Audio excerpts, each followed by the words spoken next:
TDS return क्या होती है और इसकी क्यों इंपॉर्टेंस है, आइए जानते हैं इसको।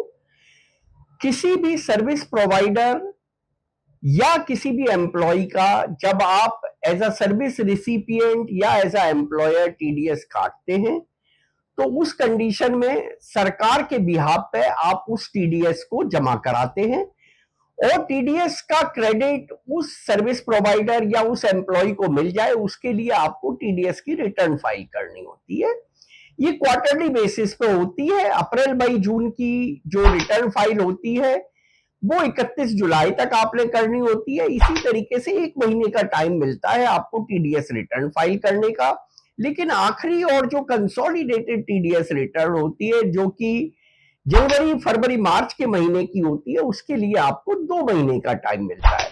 इसी तरीके से टीडीएस को जमा कराने के लिए 7 दिन का टाइम आपको नॉर्मल मंथ में मिलता है।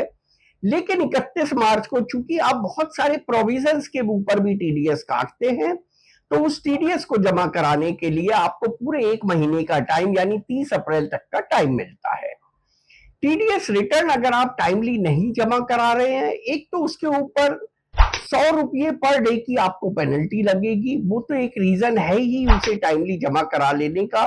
दूसरा रीजन ये है कि जिसका टीडीएस आपने काटा है उसको इनपुट क्रेडिट या उस टीडीएस का क्रेडिट तब तक नहीं मिलेगा जब तक कि आप टीडीएस रिटर्न फाइल नहीं कर देते और वो ट्रेसेस के ऊपर प्रोसेस नहीं हो जाता है।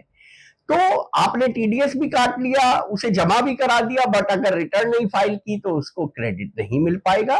इसलिए टीडीएस रिटर्न बहुत ही सावधानी के साथ करेक्ट पैन नंबर के अगेंस्ट, करेक्ट टेन नंबर के अगेंस्ट और करेक्ट अमाउंट और करेक्ट सेक्शन के अंतर्गत जमा कराना बेहद जरूरी है।